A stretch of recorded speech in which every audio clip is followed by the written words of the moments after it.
Hello everyone, this is Roma, your CUET mentor from Prep Guru, India's exclusive CUET institute. और आज हम आपके लिए लेके आए हैं उस सबसे इम्पॉर्टेंट क्वेश्चन का आंसर जो सुबह से बच्चे पूछ रहे हैं। कल 15 जुलाई 2023 को CUET का रिजल्ट आउट हुआ है। बहुत सारे बच्चों ने अच्छा परफॉर्म किया है। इनफैक्ट सुबह से हमारी सीरीज चल रही थी टॉपर्स की, and we have given you so many toppers who have scored 100 percentile in various subjects and marks 800 out of 800। So ये सारे बच्चे और बहुत सारे इंडिया के बच्चे हमें कॉन्स्टेंटली मैसेज करके फ़ोन कॉल से पूछ रहे हैं कि अब नेक्स्ट क्या स्टेप है। यानी आपने CUET दिया, CUET का रिजल्ट आया, आपने CSAS के पोर्टल पर दिल्ली यूनिवर्सिटी में रजिस्ट्रेशन भी किया, BHU के पोर्टल पर रजिस्ट्रेशन भी किया। So what is next and what they are suppose to do in this series now. So आज हम इस सवाल का जवाब देने वाले हैं आपको कि इसमें अब आपका नेक्स्ट स्टेप क्या होना चाहिए once you have the score card in your hand. So जुड़े रहिए हमारे साथ, सब्सक्राइब करिए इस चैनल को, क्योंकि इस तरह की बहुत सारी इन्फॉर्मेशन हम आपके लिए टाइम टू टाइम लेते आ रहे हैं। सो बात करते हैं सबसे पहले दिल्ली यूनिवर्सिटी की। दिल्ली यूनिवर्सिटी जो इंडिया के ज़्यादातर CUET देने वाले स्टूडेंट्स के लिए one of the most coveted college है, और वो यूनिवर्सिटी जो कईयों का सपना है। कैसे इसमें आपको सेकेंड फेज में क्या करना है। So I am going to answer this question for you, and to answer this question मेरे बैकग्राउंड में मैंने दिल्ली यूनिवर्सिटी की वेबसाइट ओपन कर रखी है। आप सभी ने अपने दिल्ली यूनिवर्सिटी पे रजिस्ट्रेशन कर लिया होगा, CSAS के पोर्टल पे अपना लॉगिन ID बना लिया होगा। और अगर जिन्होंने अभी तक ये प्रक्रिया नहीं की है, मैं उन सबसे रिक्वेस्ट करती हूँ कि CSAS के पोर्टल पे registration can close any time. So make sure that you register right now today itself। CSAS का पोर्टल खोलिए दिल्ली यूनिवर्सिटी का, और उस पर एक रजिस्ट्रेशन अपना लॉगिन ID पासवर्ड क्रिएट करिए, and along with that you have to pay the fees also। so make sure कि बहुत सारे बच्चों ने अपना लॉगिन ID तो बना लिया है लेकिन अभी तक फी पे नहीं करी है। so still more than 50,000 students are there जिनका लॉगिन ID बना हुआ है, ये हमारा अंदाज़ा है, और उन्होंने फीस पे नहीं करी है। so याद रखिएगा कि यदि आपने फीस नहीं पे करी है so आप काउंसलिंग के लिए रजिस्टर्ड नहीं हैं। so number one step today is going to be create a registration ID and password। ये करने के लिए आपको अपने CUET एप्लीकेशन नंबर की ज़रूरत होगी।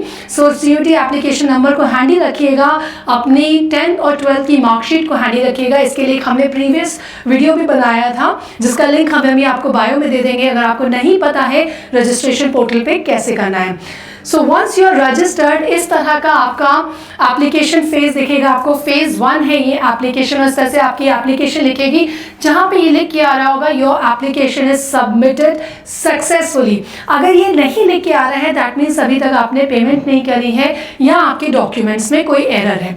मैं व्यू करने वाली हूँ मेरे एक स्टूडेंट की एप्लीकेशन को, और आप यहाँ पे देख पाएंगे कि व्यू करने के बाद this is how the application is going to look, और ये आपकी एप्लीकेशन होगी। आपको अपने सारे क्रेडेंशियल्स फिल करने हैं। अभी आपके पास इतना ही है आज करने के लिए। सो टुमारो यानी कि 17 जुलाई को एंटिसिपेट किया जा रहा है कि फेज 2 के लिए दिल्ली यूनिवर्सिटी अपना पोर्टल ओपन करेगा, और ये सबसे इंपॉर्टेंट फेज होने वाला है। फेज 2 के लिए जब ये कल ऑन होगी वेबसाइट, लाइव होगी वेबसाइट, तो जब आप लॉगिन करेंगे तो आपको यहाँ पे फेज 2 के लिए एक लिंक मिलेगा where you have to click। याद रखिएगा ये लिंक अभी लाइव नहीं है। तो अगर आज आप रजिस्टर कर भी लेते हैं, फी पे करते हैं, तो ये लिंक अभी लाइव नहीं हुआ है।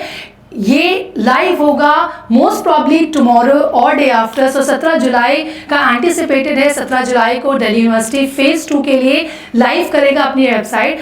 जब आपका ये फेज 2 लाइव हो जाएगा तब आपको यहाँ कॉलेज प्रेफरेंस के लिए एक लिंक मिलेगा।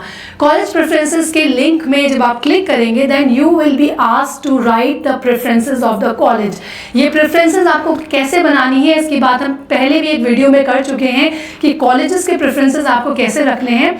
मैं फिर से एक नटशेल में आपको बता दूं कि कॉलेज के प्रेफरेंसेस से इम्पॉर्टेंट है आप कोर्स को प्रेफरेंस से। सो सपोज आप BA इन इकोनॉमिक्स करना चाहते हैं, so BA in economics the top choice can be St Stephen's, or you can go for any of these choices from the top colleges. So right now St. Stephen is the number one choice if you want to go for BA in economics. तो आप उसको number 1 पे रखिए, then number 2, number 3, number 4 ऐसे करके अपनी preference list बनाइए। जब आपको लगे कि बीए इकोनॉमिक्स के अलावा भी कोई और सब्जेक्ट है या कोई और स्ट्रीम है जिससे आप ग्रेजुएशन को सेकंड प्रेफरेंस देना चाहते हैं, then go for that stream and again उस स्ट्रीम के आगे आप 1, 2, 3, 4, 5, 6, 7, 8 करके अपने कॉलेजेस के प्रेफरेंस दीजिए। इस तरह से आपको अपनी प्रेफरेंस लिस्ट बनानी होगी। याद रखिए अब आपके हाथ पे आपके स्कोर्स हैं और हम एक्सपेक्टेड कट ऑफ क्या है दिल्ली यूनिवर्सिटी के, बीएचयू के, जेएनयू के, एएमयू के, जो पिछले साल के कट ऑफ से मिलते जुलते रहेंगे, क्योंकि इस बार भी सिमिलर काइंड ऑफ रिजल्ट्स हैं, हालांकि इस बार और कम बच्चों के 100 परसेंटाइल आए हैं। सो expected cut off is may be remain the same. तो ये मैंने एक वीडियो में आपको ऑलरेडी ये बात कर चुके हैं कि क्या एक्सपेक्टेड कट ऑफ है। सो अब आपके पास हाथ में अपना स्कोर कार्ड है and based on your score card, don't be delusion, आपके पास स्कोर कार्ड है और आप अच्छे से जानते हैं by now where you stand in terms of your CUET score. So आपके पास स्कोर कार्ड है, बेस्ड ऑन दैट देखिए कि जो आपका स्कोर है और जो हमने कट ऑफ डिस्कस किए हैं, match them and then put your preference. So let's say your score is 780 out of 800 and you're aiming for BCom, you can safely put in for SRCC, LSR, Hindu. But if your score is below 600, I will suggest कि आप SRCC, LSR को preference ना डाल के middle segment के colleges को top preference पे रखें and then lower segment, and maybe if you are comfortable the other north and south campuses में भी you can keep the preferences as per your score. So this is how and what you are expected to do in phase 2. जब आप phase 2 complete कर लेंगे, 31st July is the last date. So 31st July तक जब आप phase 2 को complete कर लेंगे, then this process will shift into phase 3. Phase 3 में colleges will start giving you call letters and they are going to give you admission based on your preference, based on the scores and based on the current cutoff. और जब आपके पास ये phase 3 में आएगा तो आप यहाँ पे हमसे जुड़े रहिए, क्योंकि मैं आपको बताऊंगी अगर आपको 3 कॉलेज, 4 कॉलेज, 5 कॉलेजेस की कॉल आई है, आपको उसमें से कैसे सिलेक्शन करना है, कैसे एक्सेप्ट करना है या कैसे रिजेक्ट करना है। और एक बहुत इंटरेस्टिंग चीज़ है कि आप अपग्रेड भी कर सकते हैं। So based on that we are going to guide you further. So as if now stay tuned and this is all about Delhi university. BHU में जो बच्चे इंटरेस्टेड हैं, BHU, JNU, AMU, Jamia Millia, मैं उनके लिए भी आपको ये बताऊंगी कि उनकी रिस्पेक्टिव वेबसाइट्स पे जाएं। और जैसे BHU में है, BHU में आपको प्रेफरेंस लिस्ट राइट अवे देनी है, that is already live and happening. So BHU का ये पोर्टल ऑलरेडी चल रहा है जहाँ पे आपसे प्रेफरेंस लिस्ट मांगी गई है। सो आई रिक्वेस्ट कि BHU पे जाके ये फॉर्मेलिटीज, JNU की वेबसाइट पे जाके ये फॉर्मेलिटीज, AMU की वेबसाइट पे जाके ये फॉर्मेलिटीज आप अभी ही कर लें। उसके लिए आपको वेट नहीं करना है, that portal is already live in BHU. So please go and register yourself so that you do not miss out on the counseling part. Stay tuned with us और हम लोग जुड़े रहेंगे और मैं आपके लिए ऐसी बहुत सारी इंटरेस्टिंग इन्फॉर्मेशन लेके आऊँगी ताकि आप अपने डिज़ायर्ड कॉलेज को ज्वाइन कर पाएँ। That is it from my side. नीचे दिए हुए नंबरों पे आप हमें कॉल कर सकते हैं, कॉन्टैक्ट कर सकते हैं और हमसे अपने क्वेश्चंस इसमें पूछ सकते हैं। Thank you so much.